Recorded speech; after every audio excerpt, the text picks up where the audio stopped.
Unatazama Ndizi TV.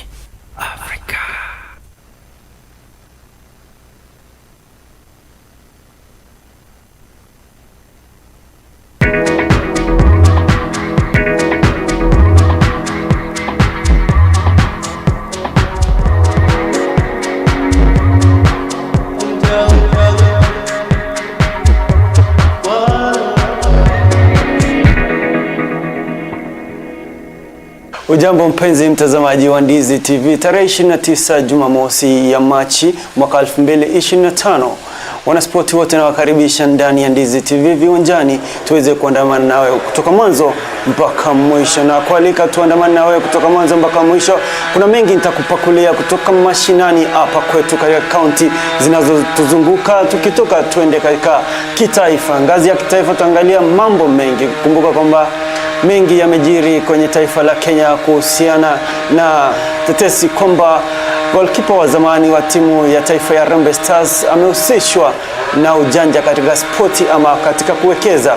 Vile vile tutavuka mpaka tuende ugabuni, maana baada ya wiki mbili za kukosa mechi ya ligi ya Premier inarejelea wiki ijayo, na mengi tumekuandalia. Kwa hivyo kaa tayari, kama mkao wa kula niweze kukupakulia na kukunoa na kutoa kutu yote ya sport. Andamana nami kwenye mtandao ya kijamii Ndizi TV News, upande wa Facebook, vile vile katika upande wa X, upande wa YouTube utatafuta kama Ndizi TV News. Mimi binafsi utanifuata kama James the Top Scorer kuanzia mwanzo mpaka mwisho, na kualika kama mkao wa kula tuandamane mwanzo mpaka mwisho pale saa 10.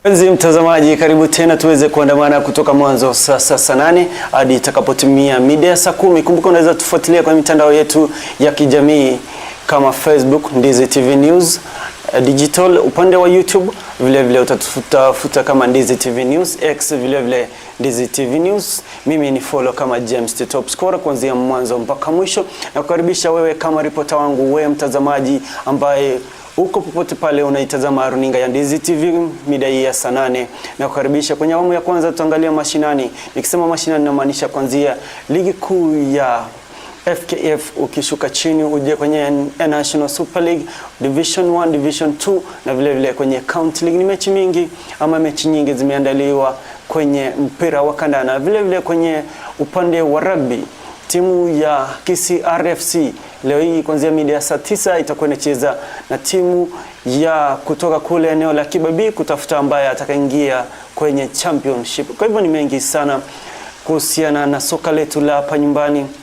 Timu ya Carmel Park FC ama Carmel Park Rangers weekend hii itacheza. Manake ni mechi 4 pekee yake kwenye zone C ambazo zitachezwa weekend hii, kwani zingine za kiporo zitachezwa kuanzia wiki ijayo. Kwa hivyo ni mengi sana tuangazia kwenye ligi kuu ya Premier hapa Kenya. Inarejelea baada ya wiki 2 mfululizo bila kupata mechi yote. Timu ya Shabana itakuwa na mechi weekend, derby la mashemeji ama mechi ya mashemeji ambayo itachezwa kwenye uga wa Nyayo, inatarajiwa weekend. Na viongozi wamesema nini kuhusiana na mechi hiyo?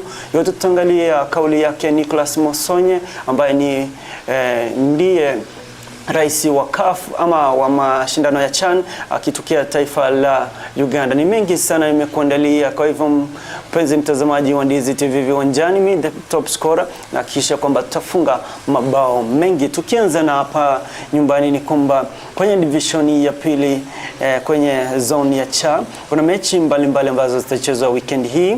Mechi hizo ni kati ya, kumbuka kwamba nilivyokuisha kwambia kwamba timu ya White Hart FC ambayo iko kwenye zone ya cha itacheza na timu ya Mibasi katika uwanja wa Nyamirako, mechi ambayo inatarajiwa kuanza mida ya saa 7 hiyo kesho. Timu ya Nyamira Youth itaikaribisha timu ya M1 FC katika uwanja wa Nyamira. Timu ya Muruga itacheza na timu ya Gucha Youth katika uwanja wa Kura Primary. Timu ya Amani Youth itakuwa ndiyo mwenyeji wa timu ya Nyansongo ambayo wiki jana iliweza kushinda mabao 4-1. Kwa hivyo ni kibarua kigumu sana kwa timu ya Man Youth ambayo mechi hiyo itachezwa kwenye uwanja wa Kunya Primary. Timu ama mechi ambayo imeweza kuahirishwa hadi wakati mwingine ni timu ya Ramba ambayo ingekaribisha timu ya Bondo United. Ni baadhi ya mechi ambazo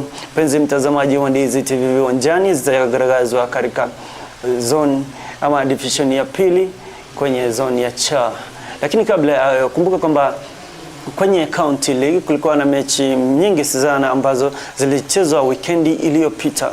Na kwa hivyo kabla ya kwenda mbele ningependa kupitia baadhi ya matokeo ya timu ama ya mechi hizo zilizochezwa. Kumbuka timu ya Shabana Youth iliweza kutoka sare ya 1-1 kwenye mechi yao ya mwisho waliocheza weekendi iliyopita. Na nikitazama ni kwamba kwenye mechi ya Shabana Youth waliweza kufunga bao, lakini ila timu ya nyumbani iliweza kusawazisha kabla ya mechi hiyo kukamilika. Kwa hivyo ni mechi nyingi za kwenye ligi hiyo zilikuwa zinachezwa kwenye wiki iliyopita. Lakini kabla ya kuangazia matokeo ya wiki jana, ningependa nipitie kwenye County League ligi ya County ya Kisii, nipitie baadhi ya mechi ambazo zitachezwa hii wiki ama weekend hii. Siku ya Jumamosi ambayo ni siku ya leo, mechi ambayo tayari ishaanza ni kati ya Mwendo na Kabeo. Mechi hiyo ilianza mwendo wa saa 7 na ikifika saa 9 tutakuwa tumejua majibu yake. Central United itacheza na timu ya Kamilas katika uga ama inazidi kucheza katika uga wa Nyamache Green Stadium. Mississippi tayari shangwa nanga na mechi hiyo na inacheza na timu ya Guardian Ekionga dhidi ya Eburi. Marani City wamealika timu ya Mwembe Youth katika uga wa nyumbani wa Marani. Timu ya Kiamabundu icheze na Spark Warriors katika uga ulio karibu ama uga wa Otamba High School. Timu ya St Peters Nyamokenya, St Peters inacheza na Nyamokenya Keroka ikamilishe mechi za leo ikicheza na timu ya Masakwe katika uwanja wa Getembe Primary. Ni mechi ambazo zinatarajiwa siku ya leo. Hiyo kesho pia kutakuwa na mechi 6. Kati ya mechi hizi 6 timu ya Sameta itatembelea timu ya Corinthians katika wa Sengera. Timu ya Puma FC icheze dhidi ya Kabeo Mogonga, icheze dhidi ya Kabere katika uga wa Gombaba. Timu ya nyumbani ya vijana ya Shabana Youth itaialika timu ya Iterio katika uga wa Gusii Stadium. Nakumbuka mechi hii mpenzi mtazamaji itaweza kuchezwa mida ya saa 3 asubuhi, kwa maana yake itakapofika saa 8 mchana timu ya Shabana FC itakuwa inacheza mechi yao na Murang'a. Kwa hivyo ni mechi ambayo itaanza mwendo wa saa 3 asubuhi. Timu ya Gesusu Riders itaialika timu ya Pirate katika ua wa Getacho. Timu ya Nyaguta Bayan pia vile itaialika timu ya Super Warriors katika uga wa Nyaguta Grands. Kwa hivyo mpenzi mtazamaji, ni mechi ambazo unakumbuka kufikia sasa timu ya Nyaguta FC ndio inazidi kuongoza kwenye orodha hiyo ama kwenye ligi kuu ya kaunti ya Kisii, na inafahamika kwamba mwisho wa siku ikiwa atashinda ataweza kusonga mbele aingie kwenye Regional League ama ligi ya ukanda wa Nyanza. Akitoka hapo ataingia kwenye division ya pili, akimaliza kwenye division ya pili ataingia kwenye division ya kwanza, na akifanikiwa apate nafasi kwenye National Super League basi atakuwa na ufuasi mkubwa sana timu ya Shabana ya nyumbani. Kwa hivyo ni mengi sana ambao watu wengi wanatarajia. Lakini kwenye mechi ya ambayo nikwisha kuambia kwamba timu ya Kisii RFC inatarajiwa kutafuta nafasi ya kujiunga kwenye championship. Hii ni maana yake baada ya kukamilisha kwenye ligi na kumaliza wa kwanza siku ya leo lazima washinde, na ushindi kwao utawahakikishia kwamba wameingia kwenye championship. Manake kuanzia mida ya saa 9 katika uwanja wa Sameta timu ya Kisii RFC inaialika timu ya Kibabii RFC. Ni ushindi kwa ambao tunawatakia vijana wa nyumbani, manake raga ukiangalia kwenye shule ya upili ya Kisii School ambao tayari wako kwenye ngazi ya kitaifa, inamaanisha kwamba Tofauti na awali kwamba tulijua watu ambao kutoka kwenye Nyanza na watu ambao kutoka kwenye sehemu zile za ukanda wa Western ndio walikuwa wanafanya vizuri kwenye mechi za rugby, ila kwa sasa kupitia kwa timu za Kisii RFC, timu ya Kisii National Polytechnic pia inafanya vizuri, na shule ya upili ya Cardinal, shule ya upili ya Kisii School wanafanya vizuri. Inamaanisha kwamba ile morale ambayo inaonekana kwenye mechi hizi, inaonekana kwamba vijana wote wameamua kufanya vizuri kwenye mechi za rugby, ambayo ni mechi ile ya sevens na ile ya wachezaji 15 kila upande, ambayo ni the rugby 15s na the rugby 7s, ambao huchezwa watu 7 na watu 15 mtawalia. Tukiachana nayo ni kwamba zaidi ya wiki mbili timu ya Camel Park Rangers ambayo hucheza kwenye divishoni ya pili kwenye zone ya cha imeweza kufanya vizuri, maana tangu uongozi mpya uingie imeweza kucheza mechi 4 na kushinda 3 kati ya hizo mechi na kupoteza 1. Inamaanisha kwamba ikiwa wataendelea hivi naweza kumaliza kwenye nafasi ya pili, watakuwa wamepata nafasi ya playoffs. Na unajua ikiwa watapata nafasi ya playoffs, timu ambazo umaliza 4 utengeneza mini league ambayo utachezwa na mshindi ama washindi wa kwanza wawili watapata nafasi ya 1 kwa 1 kuingia kwenye divishoni ya kwanza. Na vile vile kwenye zone ya da, timu ya Global Connections ambayo hucheza kwenye ligi hiyo ikiwa ndo msimu wao wa kwanza, ikiwa nacheza kwenye uwanja wa nyumbani wa Rigoma, kwa sasa inaendelea mechi ikialika ama wakigaragazana na timu ya Small Simba ambayo ni timu tuite ni Nyamira Derby. Mshindi, kumbuka mechi ya kwanza walitoka sare ya kufungana bao 1-1. Inamaanisha kwamba mshindi siku ya leo atakuwa na ama anasonga hatua nyingine mbele, manake kufikia sasa timu ya Global Connection iko kwenye nafasi ya 6, timu ya Small Simba iko kwenye nafasi ya 11, na tofauti ama ya alama kati ya hizo timu mbili ni pointi 9 peke yake. Manake timu ya Small Simba ina pointi 14, timu ya Global Connection ina pointi 23. Kwa hivyo tofauti iliyo kati ya hizi timu, ushindi kwa Global Connection inamaanisha itakuwa inapanua mwanya kati yao na Small Simba. Ikiwa Small Simba atapata ushindi, pia atakuwa nasonga karibu sana na kupunguza mwanya ulio kati yao na wakuna hadi pointi 6. Kwa hivyo ni mechi ngumu kabisa ambayo inazidi kuendelea katika uwanja ule wa Rigoma, mechi ambayo iling'oa nanga mwendo wa saa 7 na sasa inaendelea kwenye kipindi cha pili. Nitakuwa naangazia na kupekua kulikoni ama kunaendelea nini katika ule uwanja wa Rigoma Market. Timu ama mechi nyingine ambayo itachezwa hiyo kesho, Imbaya Talents itaialika timu ya Machoge, timu ya Karapule Villa nyumbani kwao katika kaunti ya Siaya wataialika timu ya Kisumu Hot Stars ambayo wiki jana iliweza kupata ushindi wa 1-0 walipoialika timu ya Global Connection. Timu ya Suna West United itakuwa mwenyeji wa Kisii Rangers.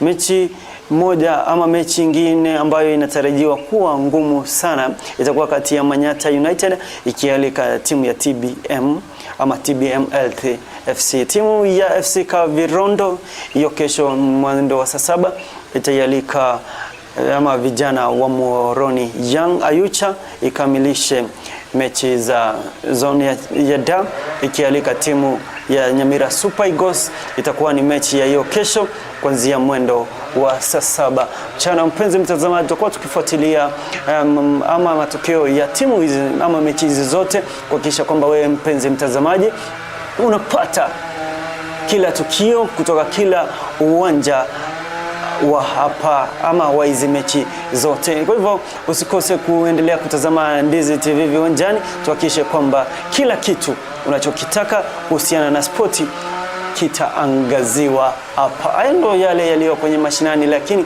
tutaangazia kwenye division ya pili. Je, ni timu ipi ambayo inatarajiwa kufanya vizuri na kusonga kwenye National Super League? Kumbuka National Super League ni division ya pili ama ni division ni ligi ya pili kwenye ngazi za kitaifa, ambayo baada ya kutoka kwenye ligi kuu ya Premier ya FKF utashuka ama utaingia kwenye National Super League. Vile vile tuangalia JPS Bomet na timu ya Nairobi United wako tayari kuhakikisha kwamba wanaiaga ligi ya NSL. Hayo tutakuwa tukiangazia hapa ndani ya Ndizi TV. Ndizi TV viwanjani inazidi kuendelea. Na tunaposonga mbele ni kwamba kwenye divisioni ama kwenye mechi ambazo ziliweza kutarajiwa zinazozidi kuendelea ni kufikia sasa mechi ambayo ni kuisha kuambia timu ya Global Connection katika uwanja wa Rigoma iko kwenye kipindi, ndio inaanza kipindi cha pili, na kufikia sasa hakuna aliyefanikiwa kuona lango la mwingine, ikiwa ni bila malango yote bado ni makavu. Hakuna mshambuliaji aliyeweza kufunga ama hakuna goalkeeper pia aliyeweza kuruhusu kufungwa bao pale katika uwanja wa nyumbani wa timu ya Global Connection. Mechi hiyo ikitarajiwa kuisha kabla ya saa 9 mchana wa leo. Na vile vile, mpenzi mtazamaji, kuna mengi ambayo tungetaka na nikiuliza kwa leo kwamba ikiwa mechi hizi mbili zitakamilika na zikikamilika kwamba timu ya Global Connection ishinde siku ya leo, inamaanisha kwamba itasonga hatua mbele na kufika point 26, na ikiwa mwana nyumbani mwana Simba ataweza kushinda, inamaanisha kwamba pia vile vile yeye atakuwa na songa karibu na kutoka kwenye eneo lile la kushushwa kufikia sasa akiwa na pointi 14. Tukiangazia kwenye mechi za divisioni ya pili kwenye ligi kuu ya FKF, mpenzi mtazamaji wa Ndizi TV, ni kwamba divisioni ya pili inawakilishi pia, ama divisioni ya kwanza inawakilishi kutoka kaunti ya Kisii, ikiwa division hii ina timu nyingi sana kutoka kaunti ya Nyamira na vile vile timu ya kaunti ya Kisii. Basi mpenzi mtazamaji, napozidi kuangazia kwenye fixtures za weekend hii kwenye ligi ya division ya pili, ni kwamba kuna mengi yanayotarajiwa kwa division ya pili. Mechi za kwanza ambazo zitapigwa weekend hii, mechi ya kwanza ambayo inapigwa siku ya leo ni kwamba timu zote ambazo zinafanya vizuri kutoka divisioni ya kwanza ya ligi kuu ya Premier zinatoka eneo la Nyanza Kusini. Inamaanisha nini? Kwamba ikiwa watafanya vizuri na kufanya vizuri, inamaanisha kwamba eneo la Nyanza litakuwa na wawakilishi wengi kwenye National Super League. Manake tuna timu ya Migori, tuna timu ya Kisumu All Stars, yani timu nyingi sana. Kwenye division ya kwanza, timu ya Kabati Youth inaongoza na alama 31, timu ya Strathmore ni ya pili na alama 29, timu ya Kibra ni ya tatu, timu ya Spatfire, timu ya Bumbani Marafiki wote wakifunga orodha ya 6 bora, huku timu ya Young Bulls, Kajiado, Kibra United na Dandora Youth zikiwa ndizo za mwisho 4 mtawalia kwenye divisioni ya A. Kwenye divisioni ya kwanza kundi la A, na ikiwa timu ya Kabat itazidi kufanya vizuri, inamaanisha kwamba wataweza kuingia kwenye National Super League moja kwa moja, nafasi ambayo watapewa. Mpenzi mtazamaji, unaweza kuzidi kutufuatilia kwenye Ndizi TV News upande wa Facebook, nifuatilie kama Jem. Baadhi ya wale ambao wanazidi kutufuatilia mchana wa leo, siku ya Jumamosi tarehe 29, kipindi hewani kikiwa ni viwanjani. Kwa hivyo ningependa kupitia kama jumbe 2-3 hivi. Naitwa Mirera bwana Omomura Omotangi, anasema na kufollow kutoka eneo la Magombo. From Kisii Nyamache niko ndani, anaitwa Wycliffe Mose. From Jeddah to Nyaribari Masimba Bonyakoni, anaitwa Roda Ruth. Following kutoka Kiambu, naitwa Eric Osoro. Kutoka Itibo City naitwa Daktari and Ochoki. Vile Naftal Onyango anasema na follow sana, na Baba Chantel Legrand anasema nafuatilia moja kwa moja kipindi viwanjani akiwa sehemu zile za Migori. Vile vile ningependa kupitia katika message ya moja kwa moja ukituandikia kupitia nambari yetu ya studio ambayo iko kwenye television yako. Kuna wengine hapa wanasema naitwa Duncan, nazidi kufuatilia viwanjani mchana wa leo. Naitwa Eric Wasoro ambaye nikwisha soma yake kwenye upande wa Facebook. Naitwa Ann, vile vile nafuatilia kipindi viwanjani. Kabla ya kutamatisha kwenye mashinani ama awamu ya kwanza hii ya kuangazia yaliyoko kwenye mashinani, ni kwamba ikiwa wewe ni shabiki ambaye unapenda sana mpira wa rugby, unaomba ufike kwenye uwanja wa Sameto uweze kuishabikia timu ya Kisii RFC inapojaribu kutafuta nafasi ya kuingia kwenye championship ya taifa la Kenya, ikiwa inacheza ama inayalika timu ya Kibabii RFC kutoka ukanda ule wa Western. Na mpenzi mtazamaji, tukisonga mbele tuweza kuangazia kwenye National Super League baada ya kuwa na mapumziko ya wiki mbili, kulikoni? Mechi zipi zinatarajiwa kwenye weekend hii? Zipi zimechezwa hiyo jana?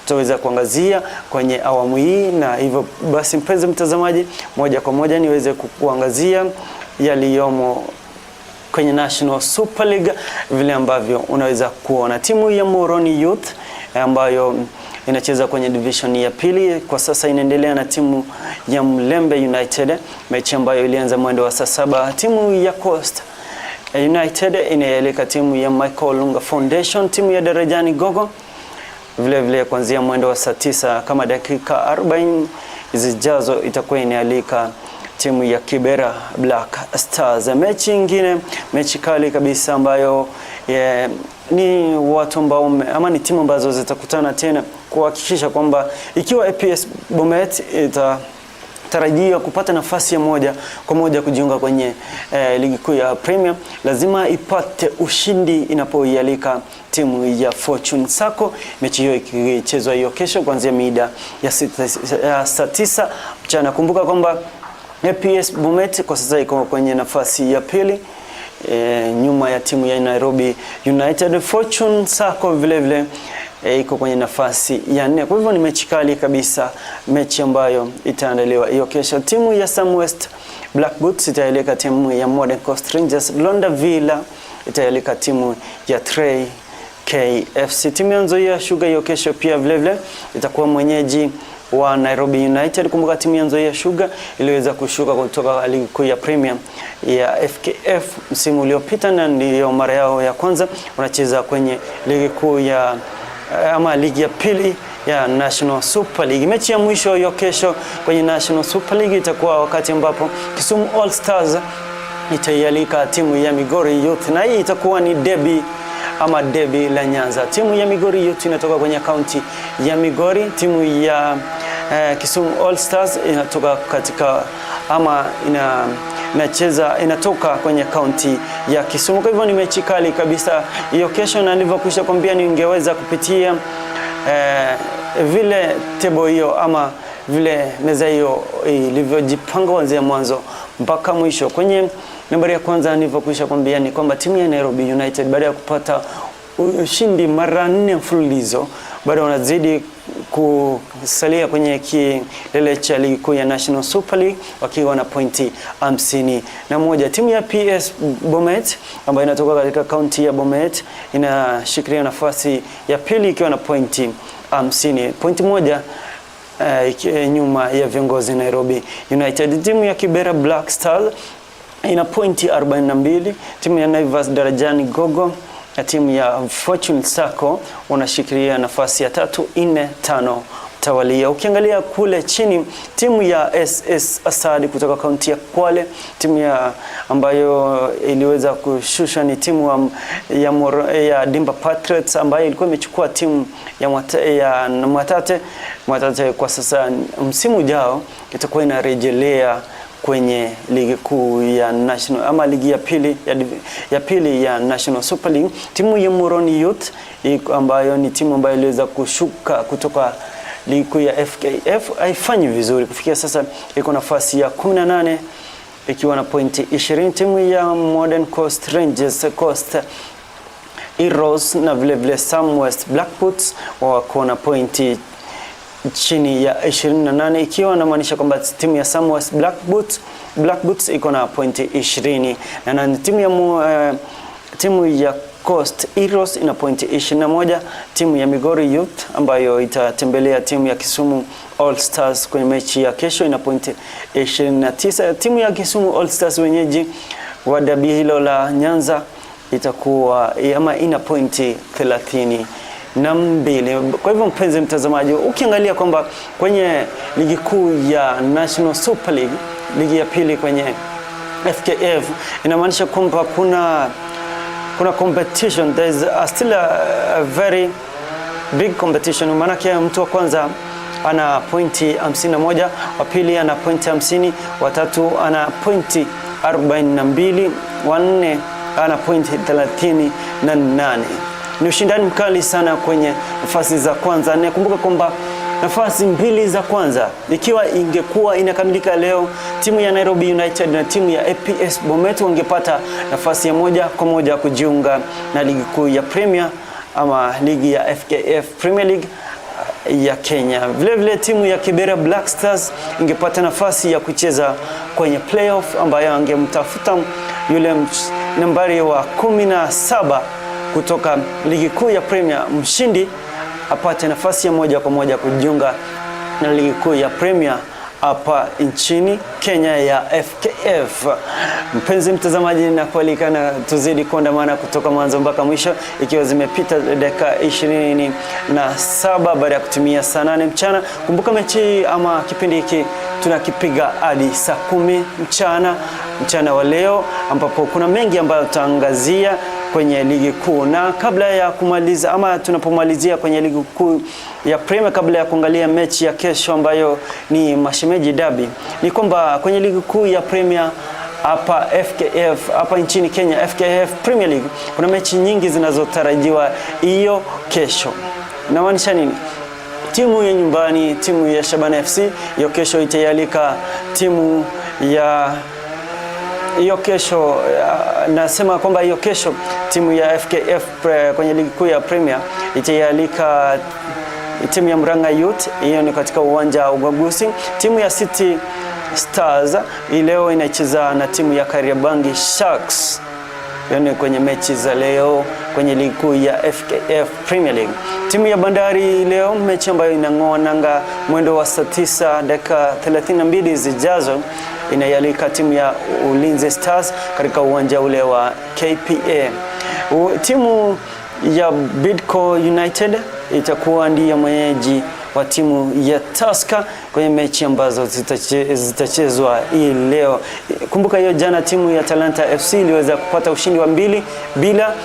Timu ya Mathare United licha ya wao kutanguliwa kufunga na timu ya Mara Sugar, waliweza kutoka nyuma na kushinda mechi hiyo kwa 2-1. Hiyo kesho, mpenzi mtazamaji, kwenye ligi kuu ya Premier hapa nchini Kenya, timu ya nyumbani hapa FC Shabana nilivyokwisha kwambia inayalika timu ya Murang'a Sele. Nikumbuka hii ni mechi ambayo inaleta watu wa pale mlimani kuja hapa Kisii, na nilivyokwisha kuangalia kwenye mtandao kwamba kule uwanja wa Kisii kutajana vile mashabiki wengi kutoka ngazi ya kitaifa wanajua kwamba tofauti ama picha ambayo iliweza kuonekana timu ya Kenya ikicheza na timu ya Gabon katika uwanja wa Nyayo, picha hiyo pia inakuwa ni sawia ambayo utaishuhudia, manake mashabiki watajaa sana katika uwanja wa nyumbani wa Gusii Stadium hiyo kesho. Timu ya Posta Rangers hiyo kesho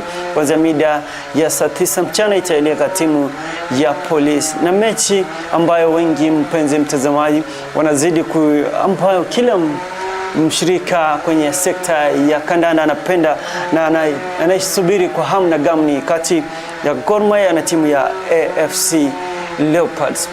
Kumbuka mechi ya derby hili la mashemeji ambayo itachezwa hiyo kesho itaanza mwendo wa saa 10 na itachezewa katika uga wa Nyayo. Mechi ikiwa ni kiporo, mechi ambayo ilikuwa imeahirishwa kama mwezi mmoja uliopita kwa kukosekana uwanja wa nyumba ambao timu ya FC ambao watakuwa ndio wenyeji iliweza. Nakumbuka kwamba mechi hizi Gor Mahia imekuwa ikishinda ama imeshinda mara nyingi kwenye dabi hili, ikiwa imeshinda mara 14 kwa dabi za hivi karibuni. Kwa hivyo inamaanisha kwamba mechi hiyo mashabiki wengi wanasema kwamba Gor Mahia itaweza kushinda, lakini tunaweza kuangalia kwamba mashabiki wa timu ya FC Leopards pia tusahau ya zamani, tunaanza upya. Manake hii mechi ambayo itaonyeshwa moja kwa moja kwa televisheni. Kwa hivyo inamaanisha kwamba mechi hii tutarajia ushindani mkubwa. Ndio maana kwa siku ya leo nakuuliza, je, mashemeji dabi, unafikiria kwamba ni timu ya Gor Mahia ama ni timu ya nyumbani ambayo ni FC ambayo atakuwa ni mwenyeji ama ambaye anamwalika timu ya Gor Mahia atashinda? Kumbuka kwamba timu ya Gor Mahia itakosa huduma za wachezaji kadha wa kadha. Kuna wale ambao waliweza kupata majeruhi, kuna wengine ambao wanaelekea kufanya majaribio katika nchi za ughaibuni.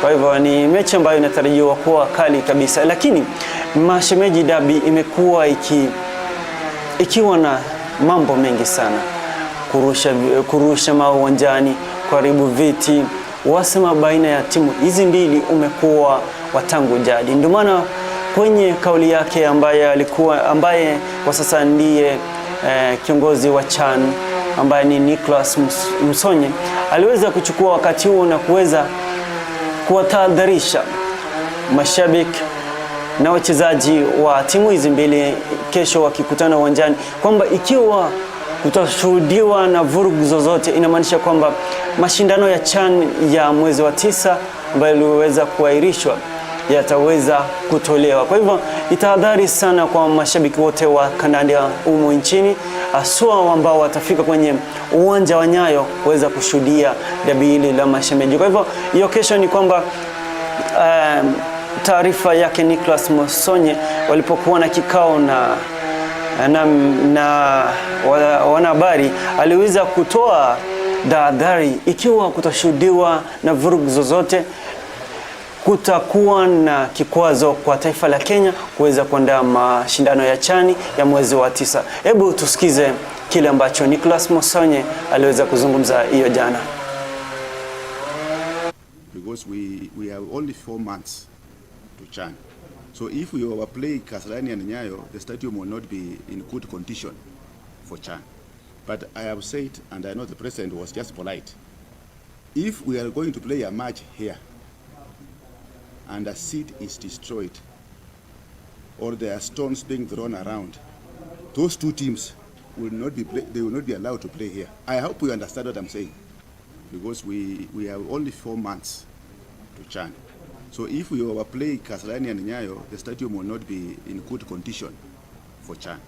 But I have said, and I know the president was just polite, if we are going to play a match here and a seat is destroyed or there are stones being thrown around, those two teams will not be allowed to play here. I hope you understand what I'm saying.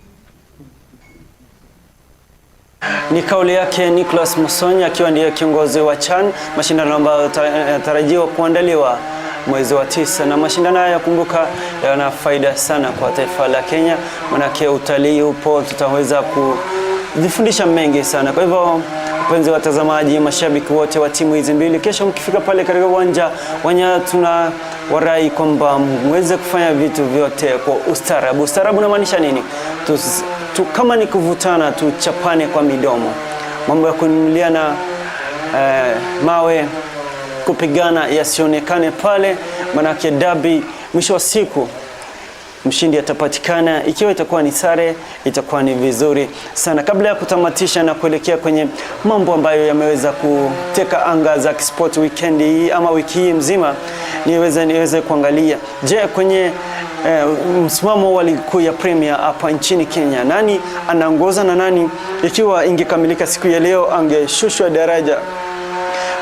Aliyeongoza ama anayezidi kuongoza ni timu ya Polisi FC wakiwa na pointi 45 baada ya kucheza mechi 24. Timu ya pili ni Tusker FC ambao wana pointi 44 ikiwa ni point moja nyuma ya viongozi ambao ni Police FC. Timu ya Gor Mahia ambayo kesho itacheza na timu ya FC Leopards ina pointi 42 na ikiwa na upungufu wa mechi moja. Timu ya KCB, timu ya FC Leopards wakifunga orodha ya 5 bora.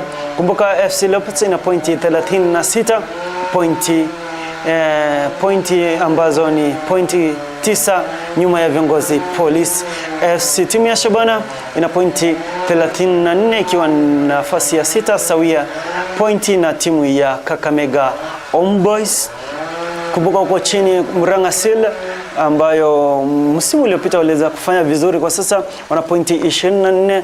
Timu ya Bidco United na City Stars wakiwa ndio wa mwisho wa pili wakiwa na pointi 22 na 23 mtawalia. Inamaanisha kwamba ikiwa leo hii ligi kuu ya Premier ingekamilika, timu ya Bidco United ingeshushwa daraja na kwenda kwenye National Super League. Timu ya City Stars vile ingeshushwa daraja, ila timu ya Murang'a Seal wangeponia na kucheza playoff na timu ya Kibera Black Stars ambayo iko kwenye nafasi ya 3 ya National Super League. Hizo ni hesabu za haraka.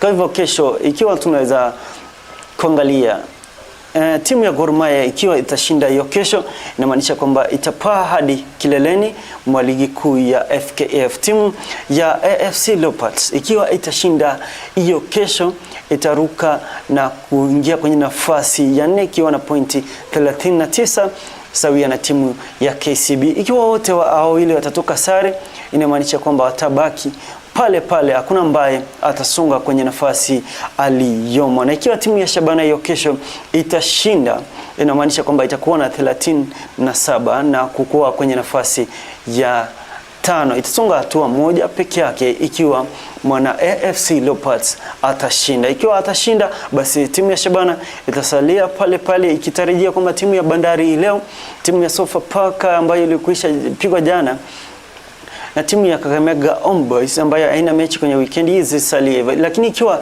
timu ya Bandari United itashinda leo, itashuka ama itapanda hadi nafasi ya 5 kwenye msimamo huu wa ligi kuu ya Premier hapa nchini Kenya. Na Jem wamefanya vizuri akina nani kwenye ligi kuu hii?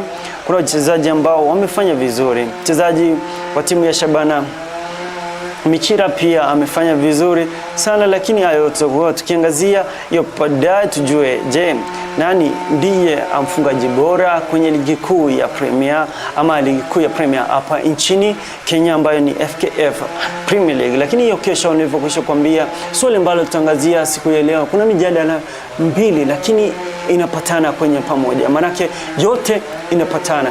Kesho nani mshindi ama nani atakaye pata ushindi kati ya timu ya Gor Mahia na timu ya AFC Leopards kwenye mashemeji derby, mechi ambayo itachezwa saa 10 ugani Nyayo katika kaunti ya Nairobi. Lakini tukiachana nayo, kumekuwa na tetesi nyingi sana kuhusiana na mchezaji wa timu ya taifa ya Harambee Stars vile ambaye kwa sasa ako kwenye klabu ya Kakamega Homeboys.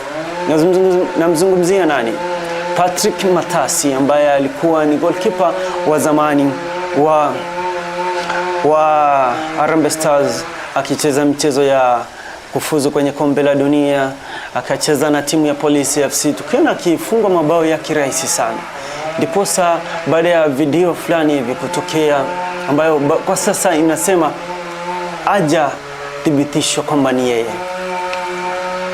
Hebu tutazame upande wa pili tuweze kusikiza na kuweza kuangalia madai hayo kabla ya sisi kuangalia barua ambayo FKF iliweza kutumia timu hiyo ya Kakamega Homeboys.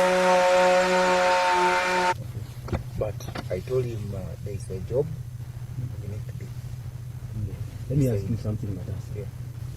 Can you promise us that first half 2 goals, as we don't need anything else, like do this first half 2 goals. 2 goals. And why we are asking you to concede is because we know one. We will open the match. We when you concede, you open the. Okay. But I told him there is a job we need to do.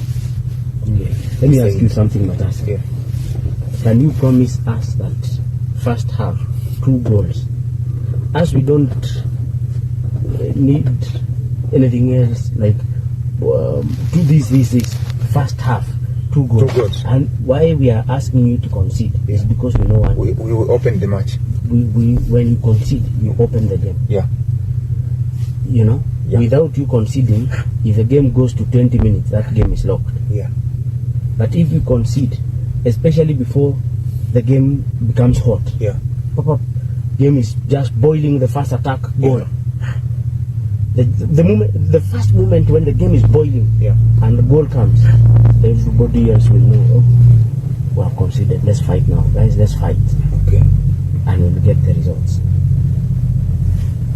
So what I will do, you know, all this will happen with what I'll talk to the defender, because the first like 10 minutes, it's just. I repeat again before the boss. Yes. This is a first deal. Yeah.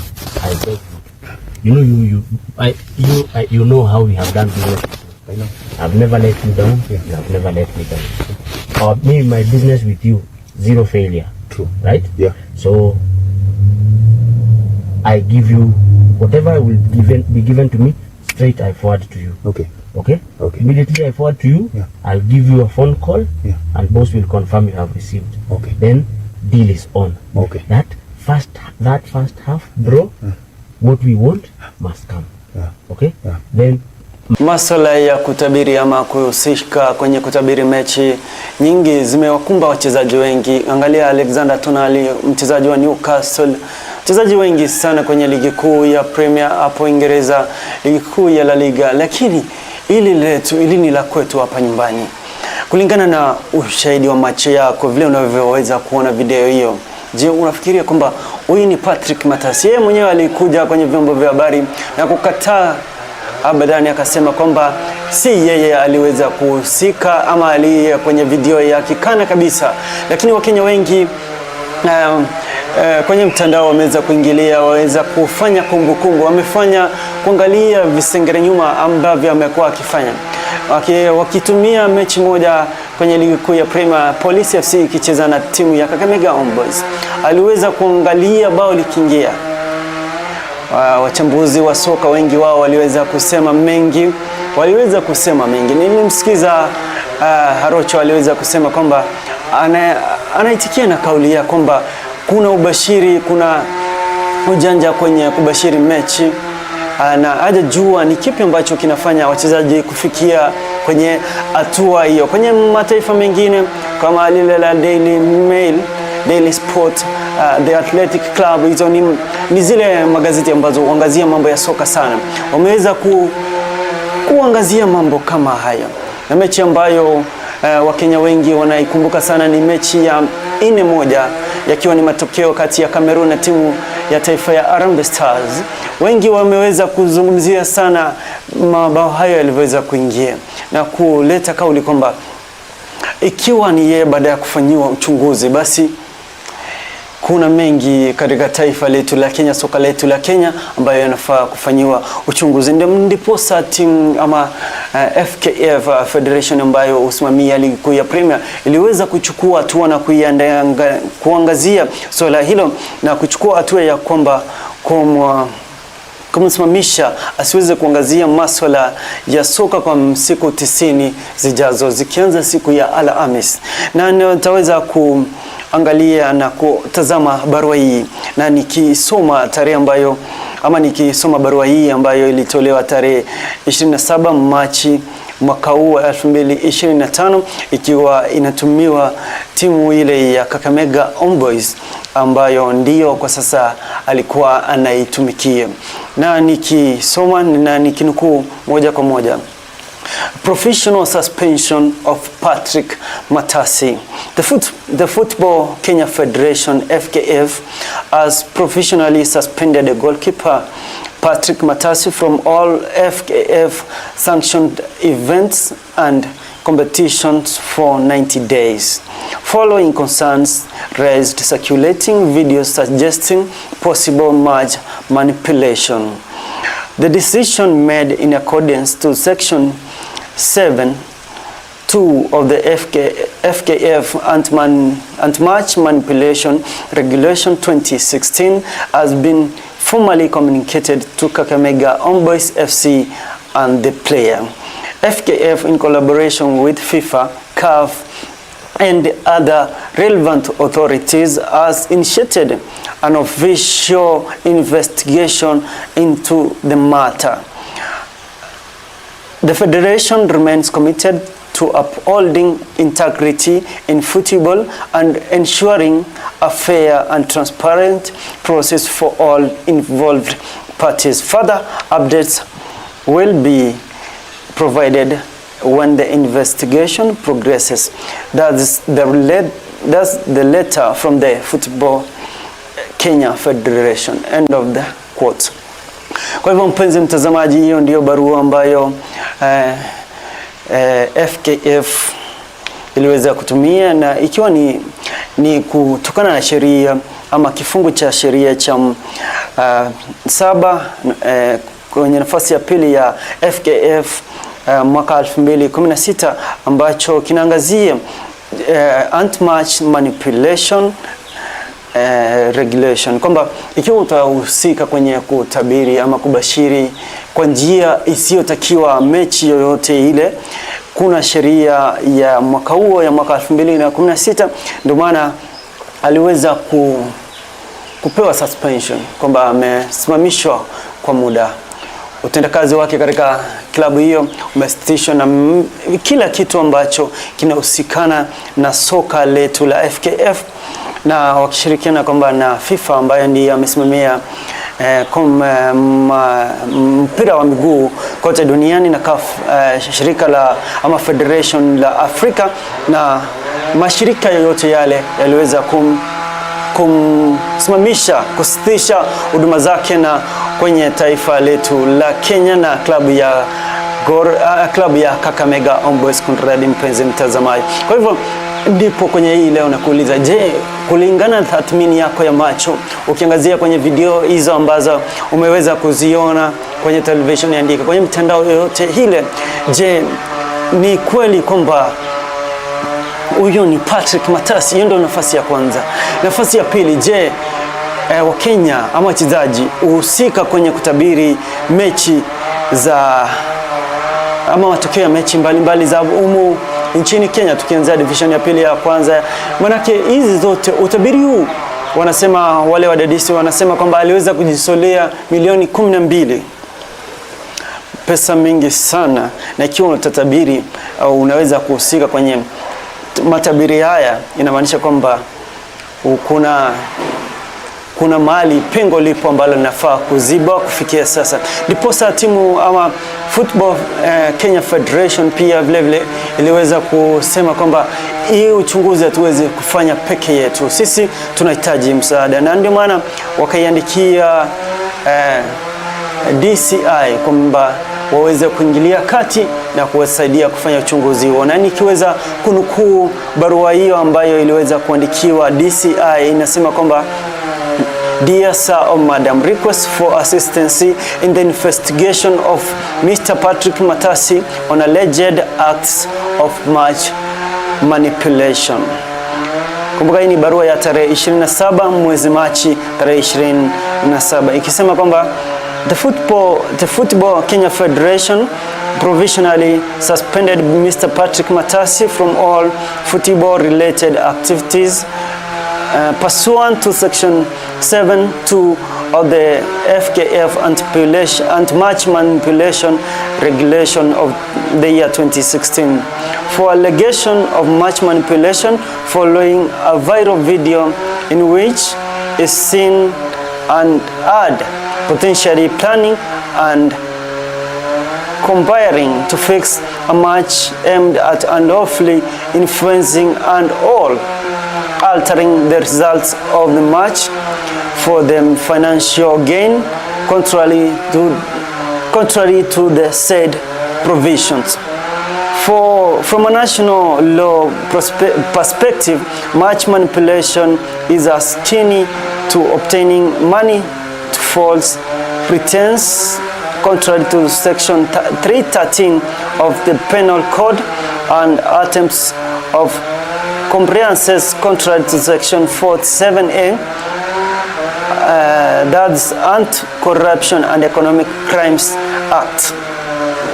Kwa hivyo ni barua ambayo waliweza ilitoka kwenye FKF wakiwatumia wale wadadisi wa mambo kuhusiana na mambo haya, wale wa DCI ambao wametarajiwa kuwasaidia kufanya uchunguzi wa moja kwa moja na kutoa majibu kwa shirika hilo kabla ya wao kuchukua hatua. Kumbuka ni tarehe ama ni barua ambayo iliandikwa naye Rod Ndege ambaye ni General FKF Secretary wa FKF. Kwa hivyo ni mengi sana ambayo tunatarajia kwamba kuna wale wahusika, ikiwa ni itathibitishwa kwamba ni Patrick Matasi.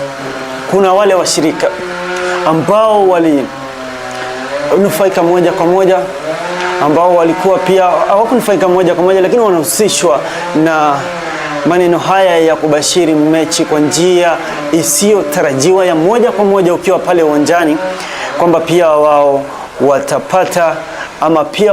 watapata adhabu vile inastahili. Kwa hivyo ni kwamba kuna mengi ya kufanya ya kurekebishwa kwenye soka letu la hapa Kenya, likiwa ni soka la FKF, tukianzia kwenye ligi kuu ya Premier hadi hapa mashinani kwetu. Kwa maana yake kuna tukiweka kando kwenye scandal kama hii, kuna wale ambao upigana na marefari ama wale waamuzi moja kwa moja yanapigana. Kuna ule uhasama baina ya mashabiki ambao huzua vita.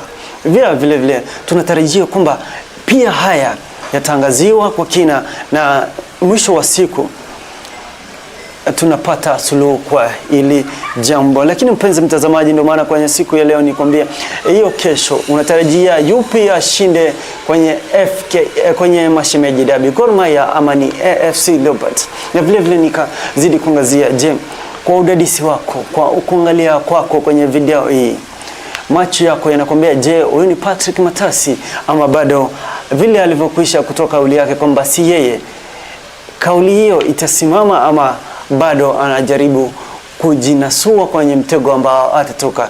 Na kabla ya sisi kuelekea kwenye mapumziko madogo kwa kukamilisha kipindi cha kwanza, ningependa niangazie wale ambao wanazidi kutufuatilia kwenye mtandao wa Facebook kwenye hiyo awamu ya kwanza. Hivyo kushakwambia kwamba Moses Ayoro akundani kutoka sehemu za Nyamache Roda anasema na follow kabisa, na vile vile kutoka sehemu zile za Kiombu anasema bado anazidi kutufuata, anaitwa Eric Osoro. Baba Chantel, zidi kutufuatilia hadi mwisho. Kumbuka kwamba ni 53 baada ya kutumia saa 8 mchana. Tutakaporudi kwenye awamu ya pili tuweza kuangazia mengi. Je, baada ya kuangazia kwenye mapumziko ya internationals, je, ni yupi yule amepata nafasi ya kujiunga kwenye kombe la dunia? Kumbuka kombe la dunia litaandaliwa hapo mwakani, ikiwa ni majira yale ya joto, mwezi wa 6 hadi mwezi wa 7. Kumbuka kombe la dunia lililopita kwenye taifa la Qatar liliweza kuandaliwa mwezi wa Disemba, tofauti sana na makombe ama kombe ya dunia ya hapo awali. Kumbuka mwenyeji atakuwa ni taifa la USA wakishirikiana na timu taifa la Canada na vile vile timu ama taifa ya Mexico. Kwa hivyo hizo ndio baadhi ya timu ambazo tayari wao wamepata nafasi ya moja kwa moja kuweza kushiriki kwenye kombe la dunia. Hayo tutangazia kwenye awamu ya pili. Vile vile tutaangalia kwenye weekend hii baada ya kuwa na mapumziko ya wiki mbili, je, fixtures zinasemaje? Nani atakuwa nani? Manchester United wana nani? Kumbuka pia watasafiri hadi kule Forest. Je, watarudi na pointi ama itakuwaje? Na vile vile kwenye awamu ya pili tutaweza kuangazia, je, nani alikuwa mkali kwenye wiki? Mashindano yaliweza kukamilika katika eneo la Safari Rally, eneo la Naivasha katika kaunti ile ya Nakuru. Nani alishinda? Je, mshindi mpya alisema yepi? Yote hayo tutaweza kuangazia. Na je, Argentina bali yao kuwa ama wakiwa ndio mabingwa watetezi wamepiga hatua gani kwenye kombe la dunia. Hayo tutaweza kuangazia. Kumbuka unaweza ni follow mimi kama James the Top Scorer upande ama mitandao yote ya kijamii, lakini Ndizi TV News digital upande wa Facebook, alafu vile Ndizi TV News upande wa X, Ndizi TV News upande wa YouTube, uweze kutuachia usemi wako pale. Na waweza kuchukua mapumziko madogo hivi, alafu nikirudi kwenye sehemu ya pili na sehemu ya mwisho tutaweza kuangazia mengi kwenye rubaa za kimataifa. Usonge mbali. Naitwa James the Top Scorer.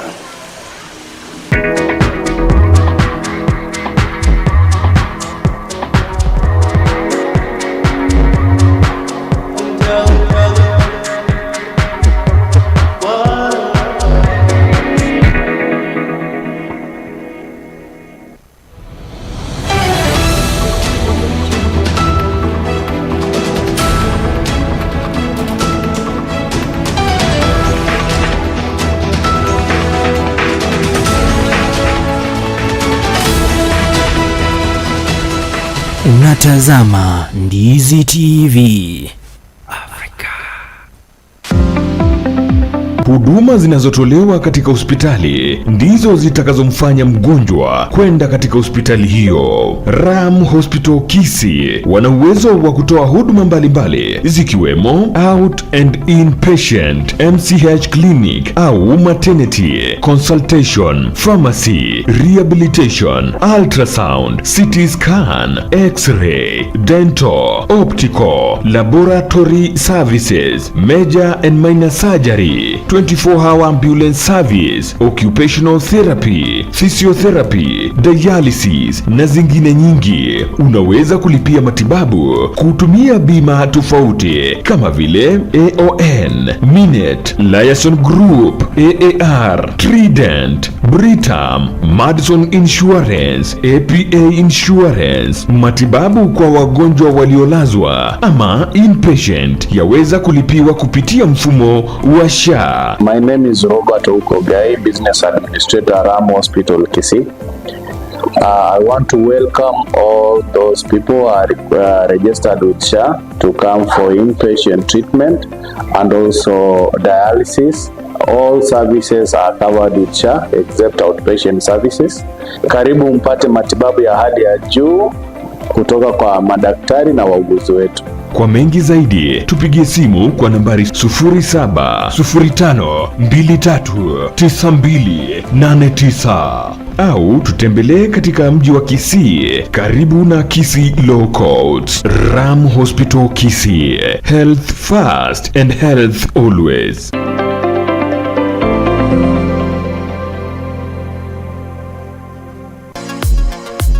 Wewe ni fundi wa kujenga nyumba au una nia ya kujenga nyumba? Basi duka la Shah Ceramics ambalo lipo mjini Kisii mkabala na jumba la Mocha Place wanauza bidhaa mbalimbali za ujenzi kama vile mapo tiles, chuma aina mbalimbali, mabati, simiti, PVC ceiling, vioo na cabinets, tangi za kuhifadhia maji, chain links, MDF boards, ceiling boards, rangi aina mbalimbali hadi zile zinachanganywa na kompyuta, bulbs, zulia aina zote, power tools, showers, pump za maji, kufuli, gypsum boards na zingine nyingi.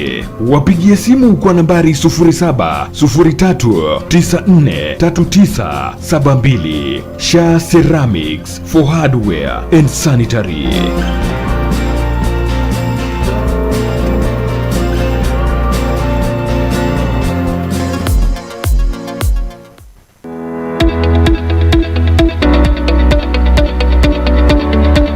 Umekuwa ukitafuta chuo ambacho kipo mahali tulivu, cha kisasa na kinachotoa mafunzo yatakayokuwezesha kupata kazi nyakati hizi na kina walimu waliohitimu.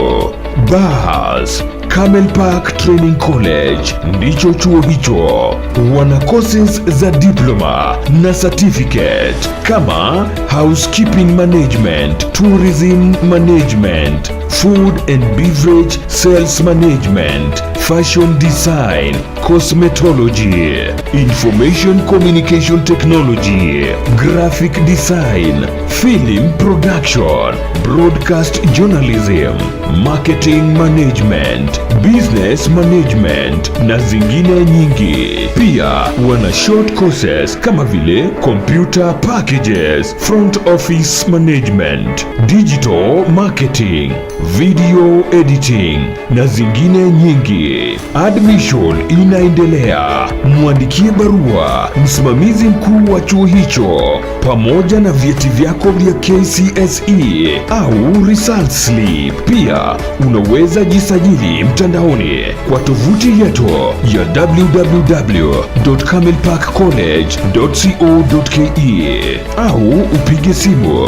kwa 0755386594 au 0753915354. Tupo katika barabara ya Kisii Kilgoris. Camel Park Training College, empowering excellence, inspiring innovation.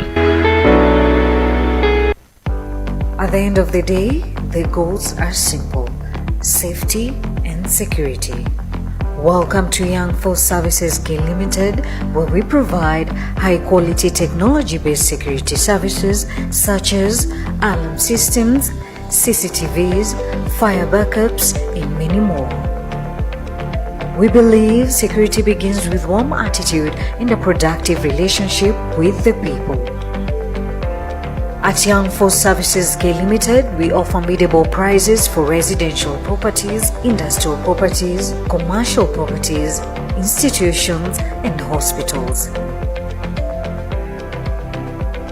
We are committed to providing reliable quality protection to a variety of industries through custom design strategies, expertly trained security guards, and excellent customer services.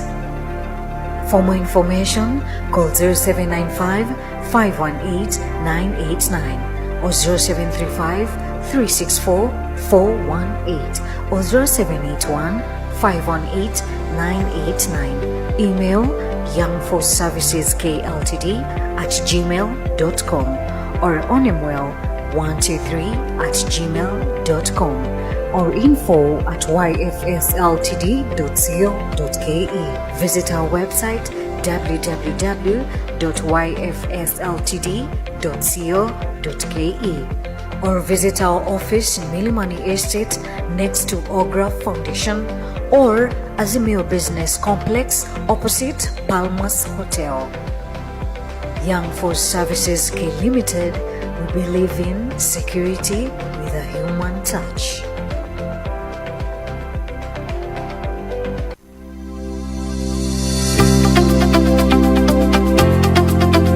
Ram Training College ni chuo cha mafunzo ya udaktari kilicho mjini Kisii. Kina courses kama vile Diploma in Nursing ambao usajili wake wa mwezi wa 3 na mwezi wa 4 unaendelea. Katika usajili wa mwezi wa 9 na mwezi wa 10 kuna courses kama vile Diploma and Certificate in Clinical Nutrition and Dietetics, Diploma and Certificate in Medical Social Work, Certificate in Theatre Technology, Diploma in Community Health na Certificate in Community Health Assistant. Kuna uwezekano wa kupata mkopo wa HELP na mafunzo ya HTC NASCOP yanaendelea na usajili wake. Tupo katika hospitali ya Ram, ghorofa ya 3, karibu na mahakama ya Kisii Law Court, huku tawi lingine likiwa karibu na chuo cha KMTC na kanisa la Deliverance. Tupigie simu kwa nambari 0721332105 kwa mengi zaidi. Welcome to Ram Medical Training College. Ram Training College, we provide quality service and uphold high intellectual values.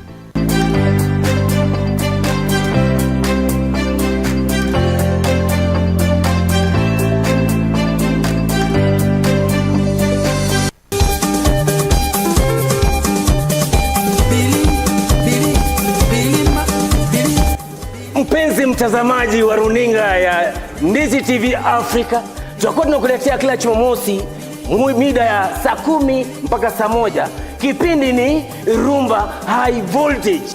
Ngoma zile rumba zenyewe zikiletwa naye Kande Bongo Man.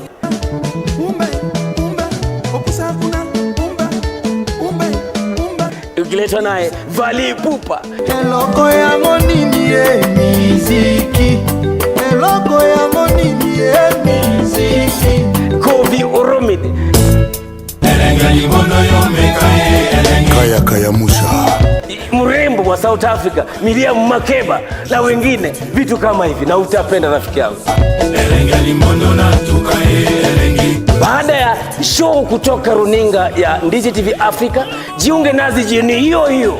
Utapenda sababu tutakuwa tunakuletea ngoma papa hapa live ndani ya Camel Park. Utapenda na usikose.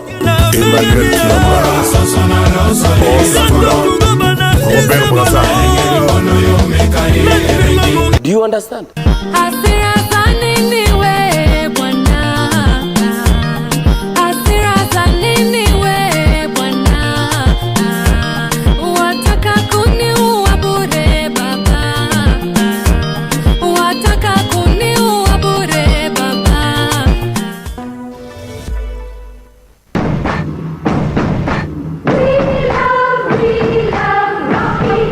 Shule ya kutoa mafunzo ya uendeshaji wa magari ya Rocky Driving School wana huduma mbalimbali za mafunzo ya uendeshaji wa magari. Unaweza jifunza class A2, B1, B automatic, B professional, C light truck, D1 ambayo ni PSV, uendeshaji wa matatu 14 sita, D2 PSV, uendeshaji wa magari ya aina ya bus, CE heavy truck, F PWD kwa watu walio na ulemavu.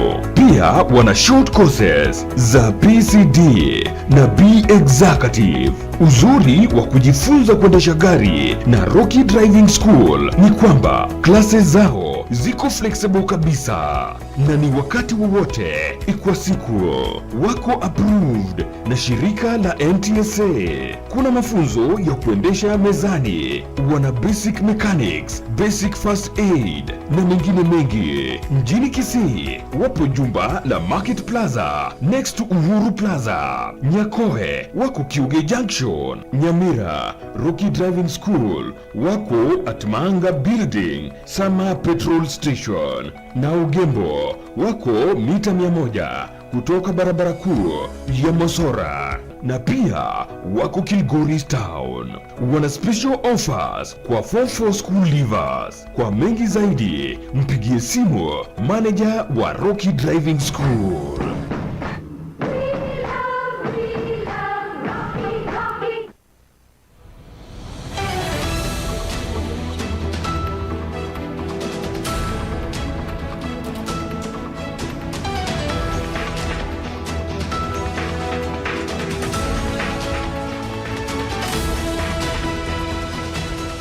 Unatazama Ndizi TV Africa.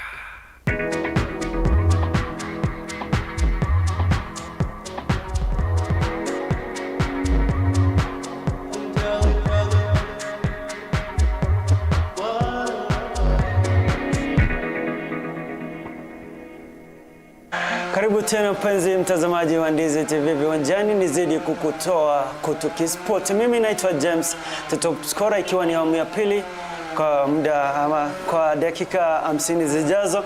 Natumai kwamba utakuwa umakinika kispoti na kuwa mwenye ufahamu mwingi kwenye spoti. Hapa ni Ndizi TV.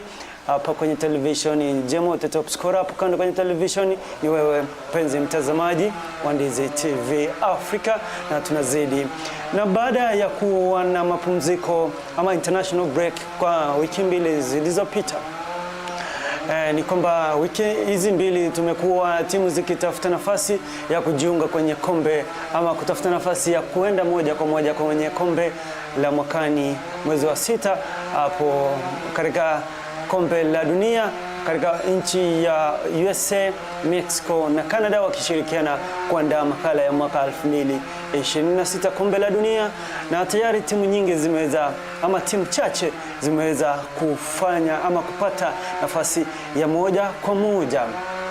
Kumbuka bingwa mtetezi Argentina aliweza kupata nafasi hiyo baada ya kushinda ushindi mkubwa sana akimpiga mwana Brazil 4-1 na kujipatia nafasi ya moja kwa moja kujiunga na wenyeji USA, Mexico na Canada ambao tayari washapata nafasi yao ya kujiunga ama kushiriki kwenye mashindano hayo ya hapo mwaka 2026.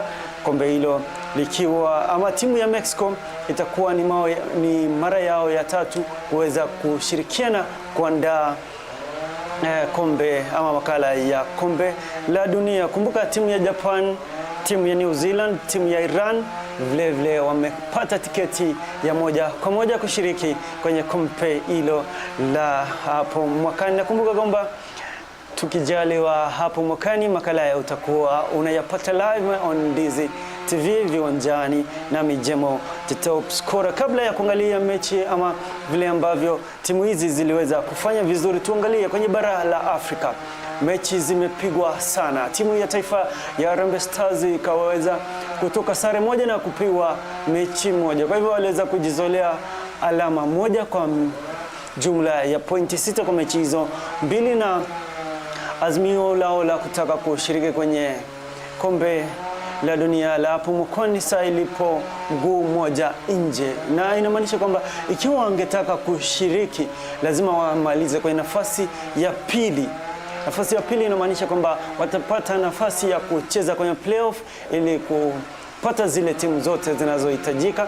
Na kumbuka kwamba makala ya mwaka ya mwaka ujao wa kombe la dunia tofauti na awali ya kuwa na na timu 32 yatakuwa na timu 48. Kwa hivyo timu nyingi zinazidi kujitafutia nafasi ya kuweza kushiriki kwenye makundi kwenye kombe hilo. Tuanze kwenye kundi A kwenye bara la Afrika. Timu ya Misri ina pointi 16 ikifuatwa na Burkina Faso ambao wako na pointi 11. Timu ya Sierra Leone iko na pointi 8. Timu ya Ethiopia iko na pointi 6. Timu ya Guinea Bissau baada ya kucheza mechi 6 ina pointi 6, na timu ya Djibouti iko kwenye mwisho wa kundi A na pointi 1 peke yake baada ya kucheza mechi 6. Kwenye kundi la B timu ya DR Congo ina pointi 13. Timu ya Senegali ina pointi 12. Timu ya Sudan ina pointi 12. Timu ya Togo ina pointi 4. Timu ya South Sudan ina pointi 3. Timu ya Mauritania taifa la Mauritania liko na pointi 2. Taifa la South Africa linaongoza kundi cha na pointi 13, kifuatwa na Rwanda na Benin ambao wako na pointi 8 kila mmoja. Timu ya taifa ya Nigeria ina pointi 7. Lesotho na Zimbabwe wakiwa na pointi 6 na 4 mtawalia, na hili ni kundi ambalo liko wazi kabisa. Kundi la D tuko na Cape Verde ambayo iko na pointi 13. Cameroon iko na pointi 12, pointi moja nyuma ya viongozi Cape Verde. Timu ya Libya iko na pointi 8. Timu ya Angola, Mauritius na timu ya Eswatini wako na pointi 7, 5 na 2 mtawalia. Kwenye kundi la A timu ya Morocco iko na pointi 15 na tayari wao wamepanua mwanya sana kwa pointi 9, wakifuatwa na timu ya Niger, Tanzania, Zambia na timu za Congo Brazzaville na timu ya Eritrea wana pointi kwenye kundi hilo. Kwenye kundi ambalo timu ya taifa ya Harambee Stars iko na point, anayeongoza ni timu ya Ivory Coast na pointi 16 ambaye ni bingwa mtetezi kombe la bara Afrika na pointi 15. Timu ya Gabon ina pointi 15. Timu ya Burundi iko na pointi 10. Timu ya Kenya, Gambia na timu ya Seychelles wako na pointi 6, 4 na 0 mtawalia. Kwenye kundi la mwisho ama kundi la E timu ya Ghana iko na pointi 15. Timu ya Komoro iko na pointi 12. Madagascar 10. Timu ya Mali iko na pointi 9 na timu ya Central Africa Republic iko na pointi 5. Chad hawajapata chochote kwenye mechi zao 6 walizocheza. Kwenye kundi la H, timu ya Tunisia inazidi kuongoza, Namibia 12, timu ya Liberia 10, timu ya Equatorial Guinea iko na point 7, timu ya Malawi iko na point 6, na timu ya Sao Tome ama timu ya taifa ya Sao Tome iko na haijapata point hata moja kwa mechi 6 walizozipiga. Timu ya Somalia kwenye kundi G wako na point 1 wakiwa wanashikilia nafasi ya mwisho kwenye kundi hiyo. Timu ya Algeria inaongoza kundi hilo ikifuatwa kwa karibu na timu ya Mozambique na point 12. Timu ya taifa ya Botswana wana point 9, Uganda majirani wetu wako na point 9 sawia na timu ya Botswana. Guinea iko na point 7. Hizo ni baadhi ya matokeo ama vile ambavyo imesimama, na mshindi kutoka kila kundi, manake tuko na makundi 9, mshindi kutoka kila kundi anapata nafasi ya moja kwa moja kujiunga na timu ya USA, Mexico, timu ya New Zealand, timu ya Japan na timu ya Iran ambao tayari wamefuzu kushiriki kwenye kombe la dunia la mwaka 2026 ama mechi ambazo itachezwa kwa kawaida yake, inamaanisha kwamba mwezi wa 6 hadi Julai hapo mwakani katika taifa la USA wakishirikiana na taifa la Canada na taifa la Mexico ambao watatuandalia, na kuna mengi ya kutarajia kutoka kwa mataifa hayo yaliyoendelea kwa sana, na soka lao linazidi kufanya vizuri. Kumbuka kwamba timu ya Mexico kwenye makala iliyopita iliweza kufanya vizuri, ila timu ya Argentina iliweza kuondoa kwenye robo finali ya makala hayo yenye yaliweza kufanyika katika taifa la Qatar mwezi wa 11 na mwezi wa 12 mwaka 2022, na mshindi akiwa mwaka huu ni taifa la Argentina wakiongozwa naye Lionel Messi, shambuliaji anayejulikana sana ambaye kwa sasa anachezea klabu ya Inter Miami katika taifa la USA. Na nilivyokuambia ni timu 7 pekee yao kufikia sasa ambao tayari miguu yao yote miwili iko kwenye makala hayo ya mwaka 2026 ikiwa ni kombe la dunia. Na kumbuka kwamba Argentina ndiye bingwa mtetezi. Na tukiachana nayo, kabla ya kuangalia mechi hiyo ya mwisho kati ya Brazil na Argentina, tungependa tuweze kuangalia ligi kuu ya Premier Uingereza baada ya kukaa kwa siku nyingi na sasa itarejelea. Je, kuna nini ama ni mechi zipi zinatarajiwa? Na kufikia sasa kumbuka kwamba mimi the top scorer ni fan mkubwa ama shabiki mkubwa wa timu ya Liverpool ambao sasa wako kileleni, na ikiwa mambo yataendelea vizuri watakuwa ndio washindi wa kombe hilo, licha wao kunyimwa nafasi ama kunyanganywa na timu ya Newcastle kombe la Carabao. Wako na moyo kwamba watashinda ligi kuu ya Premier na kuanza kampeni yake Ancelotti pale ugani Anfield. Kwa hivyo ningependa tuweze kutazama, je, kwenye ligi kuu ya Premier nchini Uingereza kuna nini? Kuna mechi kadhaa ambazo zitachezwa kuanzia siku ya Jumanne na Jumatano, na yeyote yule ambaye anapenda ligi hii najua umekuwa ukikosa sana, lakini hiyo kutu yako ya siku nyingi kwa hakika itarudi. Mechi ambayo inatarajiwa kuwa ya kwanza ama mechi ambayo itakayochezwa siku ya Jumanne wiki hii ni kwamba timu ya Wolves, vile mpenzi mtazamaji unaweza kuona kwenye runinga yako ya Ndizi TV, timu ya Wolves itaweza kucheza na timu ya West Ham. Timu ya Arsenal itaweza kucheza na Fulham. Kabla ya kusonga kutoka kwa Arsenal, kuna mpenzi mtazamaji ambaye aliweza kuandika, je, Bukayo Saka atarejelea? Au tutakuwa tukiangazia kwenye awamu hii. Timu ya Manchester United watasafiri hadi pale kwao nyumbani Nottingham Forest waweze kupiga kipute hicho pamoja nao. Southampton wataialika timu ya Crystal Palace katika uga wa St Mary's.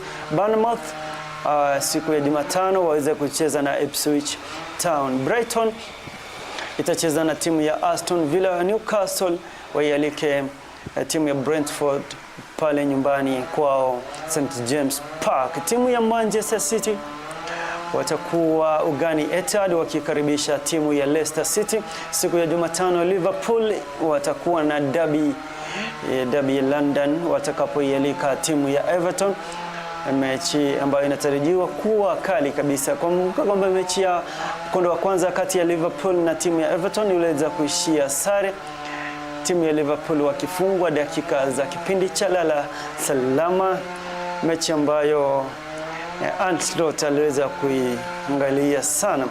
Siku ya Alhamis timu ya Chelsea wataialika timu ya Tottenham. Hiyo ni baadhi ya mechi ama fixture kuanzia siku ya Jumanne hadi siku ya Alhamis, kabla ya mechi hizo kurejelea siku ama weekendi inayofuata ikiwa ni Jumamosi ya tarehe 5, mechi kali kabisa zikiandaliwa. Lakini nilivyokwisha kuambia kwamba kwenye mechi ambayo wengi wa mashabiki ni siku ya Jumanne, timu ya Nottingham Forest itakapoialika timu ya Manchester United. Kwa hivyo ni mechi kali kabisa ambayo kwenye mkondo wa kwanza Manchester United, mashabiki wanakumbuka kwamba hadi kuna dereva fulani Masosa aliweza kuniambia kwamba japo mgonjwa ameugua sana, mpe matumaini ya kuishi.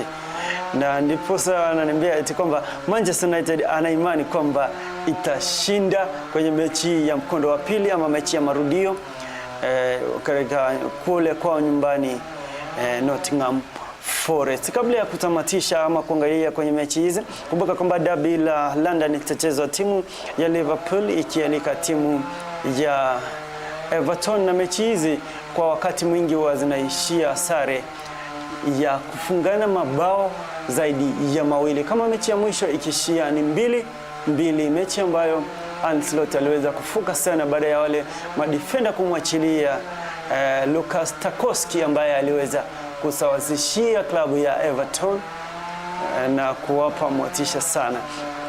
Tukiangalia kwenye msimamo wa ligi hiyo ya EPL, kufikia sasa timu ya Liverpool ina alama 70. Timu ya Arsenal wana alama 58. Inamaanisha kwamba kuna tofauti ya alama 12 kati ya viongozi na yule mpinzani wa karibu ambaye ni timu ya Arsenal. Timu ya Nottingham Forest ambaye atamwalika Manchester United ako na alama 54 ikiwa ni pointi 16 nyuma ya viongozi Liverpool. Timu ya Chelsea fika sasa ina alama 49, timu ya Manchester City ikiwa na alama 48 ikiwa ni mechi ama ni point moja nyuma ya timu ya Chelsea, na ni pointi 22 nyuma ya viongozi wa ligi hiyo Liverpool. Na kumbuka kwamba Manchester City hawa ndio mabingwa watetezi. Je, kulitokea nini katika uga ama kambi ya Etihad? Ni mengi ambayo tutazungumzia kwenye awamu hii. Na kumbuka pale mwisho ama timu ya Manchester United iko na nafasi ya 13 ikiwa na pointi 37 ambazo ni pointi 33 nyuma ya viongozi Liverpool. Timu ya Ipswich Town ambao ni mara yao ya kwanza kuingia kwenye ligi kuu ya Premier msimu huu, Leicester City na Southampton wote wakiwa ni wanarejea kutoka ligi ya Championship na kujiunga ligi kuu ya Premier nchini Uingereza, wanashikilia nafasi ya 18, 19 na 20 mtawalia wakiwa na pointi 17 na 9 mtawalia. Inamaanisha kwamba ikiwa leo hii ligi kuu ya Premier ingekamilika, inamaanisha kwamba Ipswich Town, Leicester City na Southampton wote wangerejea pale walipotoka, nikimaanisha kwenye ligi kuu ya ligi ya pili ya Championship kwenye taifa la Uingereza. Na tukiangalia kwenye ligi hiyo bado tuangazie, je, nani amefanya vizuri kwa upande wa wachezaji binafsi? Mchezaji Mohamed Salah, mshambuliaji wa taifa la Misri na vile vile klabu ya Liverpool kwenye ligi hiyo ya Premier, ana alama ama kuna mabao 27 vile vile mchezaji anayemfuata kwa karibu sana ni mchezaji Erling Haaland ambaye ana mabao 21. Alexander Isaac mchezaji wa Newcastle ana mabao 19.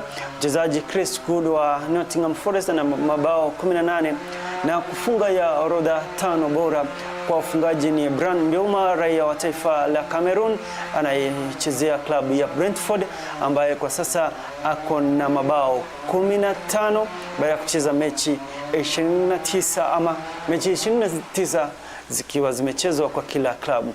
Vile vile kwenye upande waliotoa assist, mapasi bora za kusaidia kufunga timu ni Mohamed Salah wa Liverpool ambaye anaongoza na akiwa ametoa assist 17.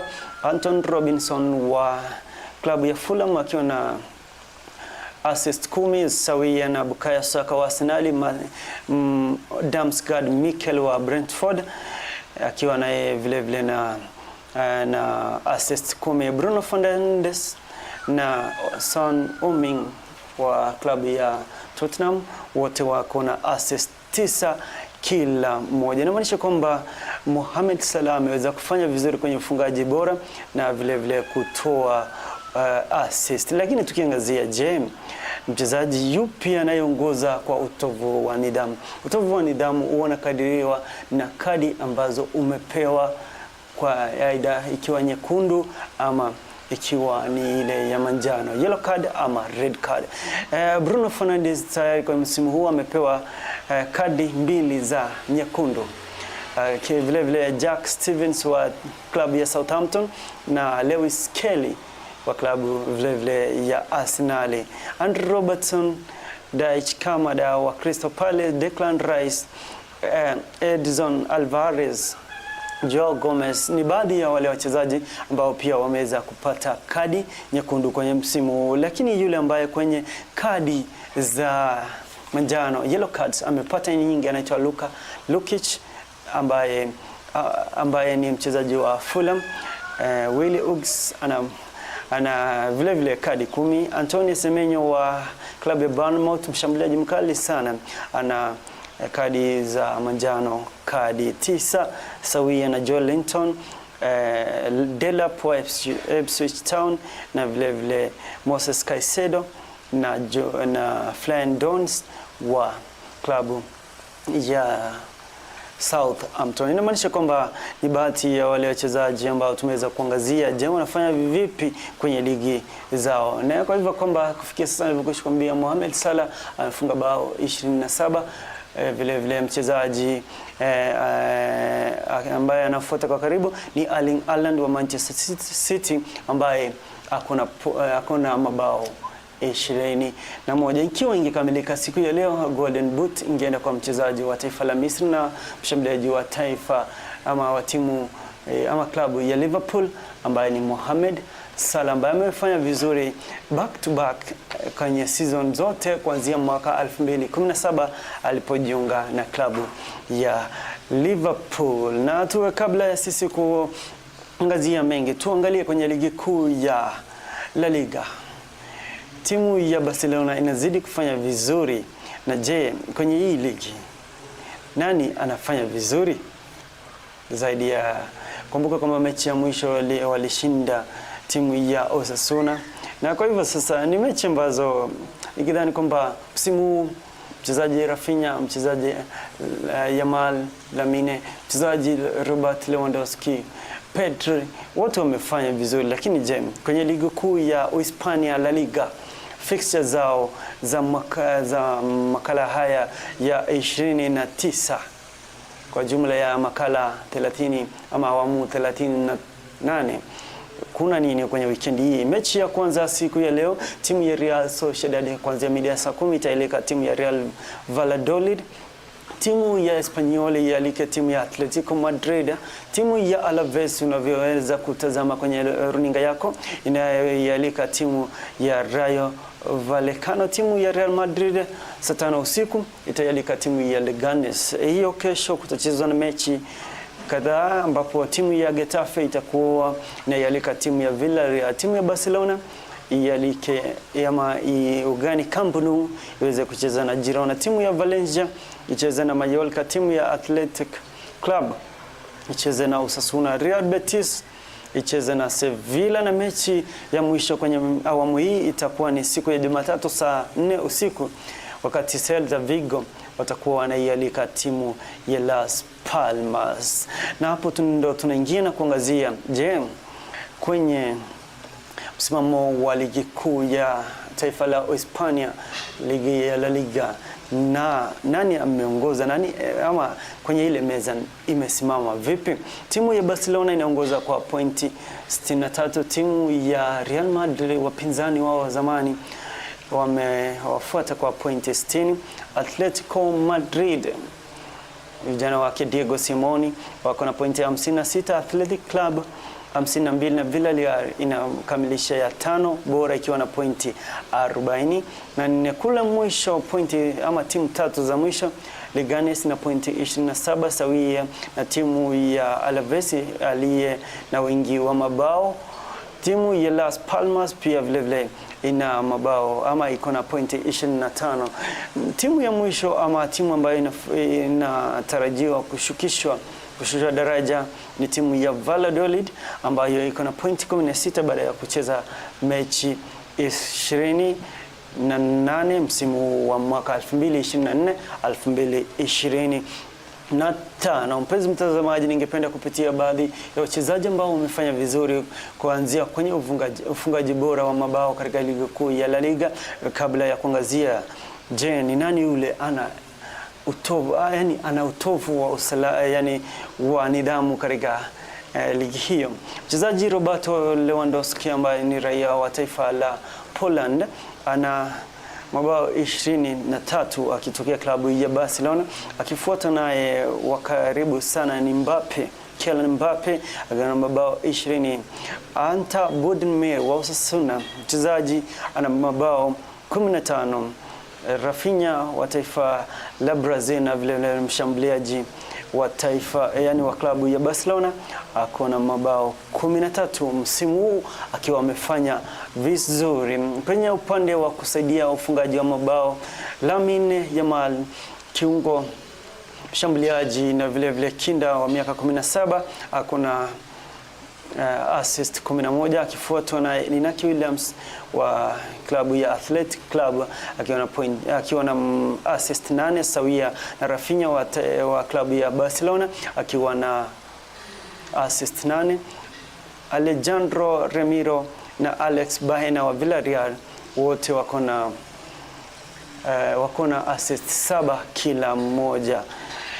Yule aliyepewa kadi nyingi ni nani?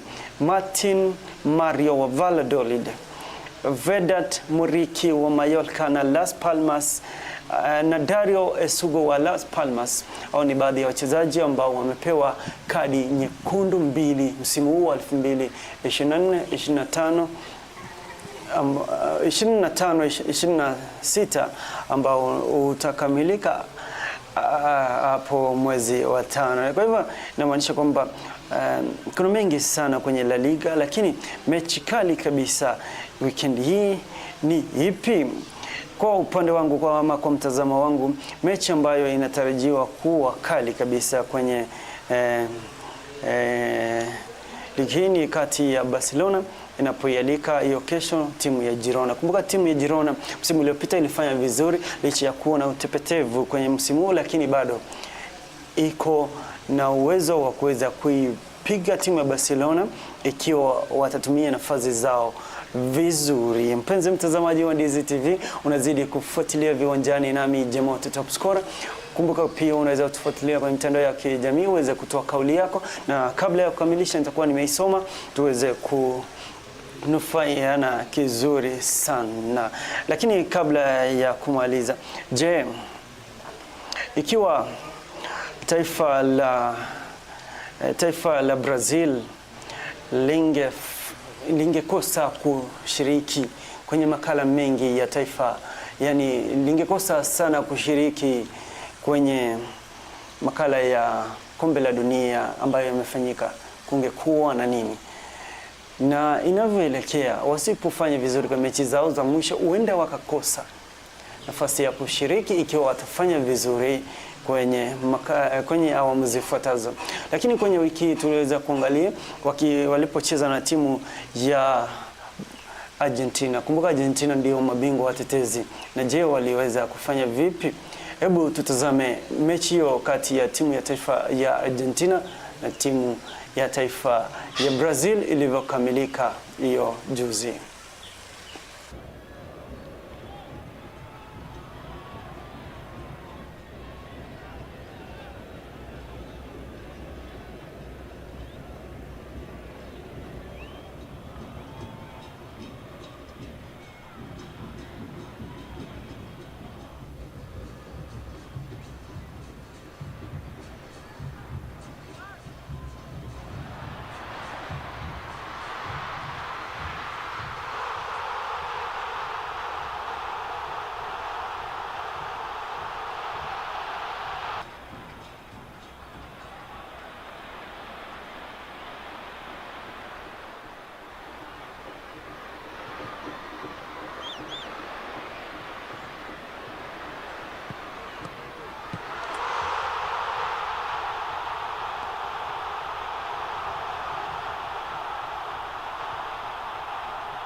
Mchezaji Enzo Fernandez, mchezaji vile Mark Allister ambao huchezea kwenye ligi kuu ya Premier nchini Uingereza waliweza kuisaidia timu ya Argentina kuishinda timu ya Brazil mabao 3-1. Bao la timu ya taifa ya Brazil lilikuwa ni kama sadaka kwa nakumbuka kama mechi ambazo zimepita kwa wakati ule ambao wajuzi, mechi 5 za mwisho timu ya Brazil haijawahi kuishinda timu ya Argentina. Na hapo sasa ndo tunakuja kwenye ile sehemu ambayo wewe mpenzi mtazamaji unaipenda. Tuanzie wapi?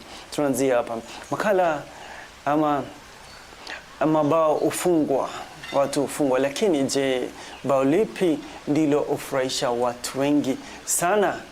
Bao lake mchezaji wa taifa ya timu ya Argentina na vile klabu ya Chelsea ambayo ushiriki ligi kuu ya Premier nchini Uingereza, na mzungumzia Enzo Fernandez, bao aliyofunga kwenye mechi iliyochezwa katika taifa la Argentina ndilo bao liliweza kufutia watazamaji wengi. Hebu tu kwende upande wa pili tuweze kutazama vipi bao hilo lilifungwa.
wenyewe watakwambia ni bao la ufundi, ambapo wachezaji wa taifa la Argentina waliweza kutumia mbinu mzuri sana na kuhakikisha kwamba wanafanya zile U-turn kwenye box ya timu ya taifa ya Brazil na kushinda ama kufunga bao ile kupitia mchezaji Enzo Fernandez. Na tukiendelea kusonga mbele, kuachana na bao la wiki kwenye hii nayo nitakubali. Kwa nini? Makala ya Safari Rally yaliweza kupata mshindi mpya kwenye makala ya 72 yaliyoandaliwa katika taifa la Kenya, kaunti ya Nakuru, eneo la Naivasha, makala ambayo yalikamilika pale kwenye eneo la Hell's Gate. Mshindi Evans Elfin ndiye mshindi ama ndiye mtu ambaye anatoka taifa la Uingereza wa kwanza kushinda makala haya ya WRC. Lakini je, hiyo alikuwa la kuvutia mno? Wale ambao waliweza kufika maeneo yale ya maeneo ya Naivasha kwenye Safari Rally makala ya mwaka huu waliweza kuangalia miondoko ambayo mwendesha ama rubani wa lile chopa la kuchukua picha ama video iliweza kufanya. Lakini je, wewe mpenzi mtazamaji wa Ndizi TV uliweza kushuhudia haya? Hebu tutazame miondoko yake rubani.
sana tena mpenzi mtazamaji. Hiyo na nimekubali. Abigail Nchama ambaye ni producer wangu ananiambia pia yeye amekubali. Kuna mengi ambayo yalikuwa ya kutabasamu katika eneo lile la Naivasha, ila hii nayo nilikubali. Aliweza kuendesha kwa waredi wake wote mpenzi mtazamaji. Na kabla sisi kukamilisha kwamba niweze kupitia na kwa baadhi ya jumbe za Koroda Ruth anafollow kutoka eneo lile la Jeddah. Dan Ugaro kutoka eneo lile la Kisii Nyaura anasema following.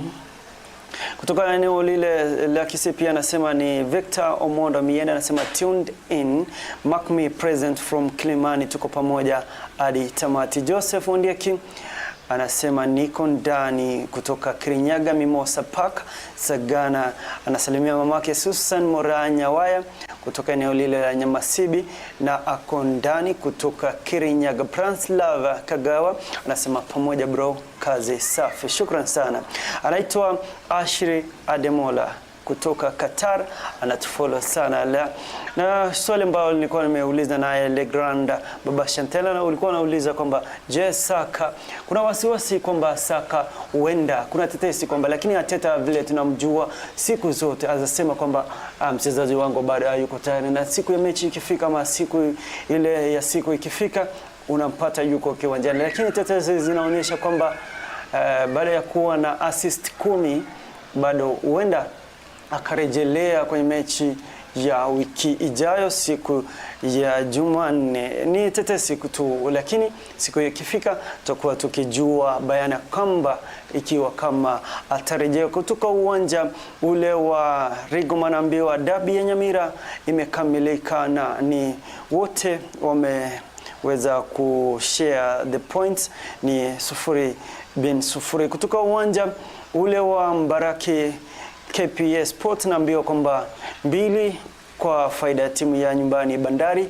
wakicheza na timu ya Ulinzi Stars. Kumbuka bao la pili limefungwa na striker matata ambaye anaitwa Beja Nyamawi wa klabu ya Bandari. Timu ya Nairobi City Stars imetoka sare ya kutofungana na timu ya Kariobangi Kariobangi Sharks. Ni baadhi ya mechi ambazo nimeweza kupata matokeo yao moja kwa moja. Nivyokusha kwambia Nairobi City Stars ni 0-0 kutoka uwanja wa Rigoma, ni 0-0 Global Connection na Small Simba wakitoka sare ya kutofungana kwa dakika 90. Timu ya Bandari kwa sasa inazidi kuongoza timu ya Ulinzi Stars 2-0 katika uwanja ule wa Mbaraki Sports kwenye ligi kuu ya Premier nchini hapa Kenya. Hiyo kesho mpenzi mtazamaji, tupatane pale katika uga wa Gusii Stadium ambapo timu ya Murang'a Seal itakuwa inakaribishwa katika uga ule na timu ya Shabana FC. Shabana FC itakuwa inaialika kuanzia mida ya saa 8 timu ya Murang'a Seal. Na kufikia hapo mpenzi mtazamaji, tulianza pale mida ya saa 8 tukaangazia mengi kutoka mashinani, tukaangalia pale kuna nini kwenye rugby, tukaangalia kwenye soka letu, tumeangazia mengi, tumeweza kuzungumzia mengi. Na kushukuru sana mpenzi mtazamaji ambao uliweza kuchukua wakati wako kuweza kutazama na kufuatilia kipindi Viwanjani kutoka mwanzo mwisho. Kuna wale ambao waliniandikia message zenu nikazipitia hapa, na ikiwa sikupitia basi wewe pia umeshiriki nasi, na kuna ule ambaye hakuweza kuandika message yake ila amefuatilia mwanzo mpaka mwisho. Nasema shukrani, wewe ni shabiki wa Viwanjani na wewe ni mpenzi mtazamaji wa Ndizi TV Africa. Kumbuka sijakuwa peke yangu hapa mbele kwenye televisheni, nimekuwa mimi Jemote Top Scorer, ile aliyefanya nikaonekana vizuri hivi amekuwa ni producer wangu Abigail Nyanchama. Na ingekuwa ni barabara imefika mjini na nimesema imekamilika show kubwa Viwanjani. Tukutane weekend ijayo kuanzia saa 8 hadi saa 10 Viwanjani, na mimi Jemote Top Scorer nasema bye bye. Uzidi kutazama Ndizi TV, hapa ndo utamu uliokolea.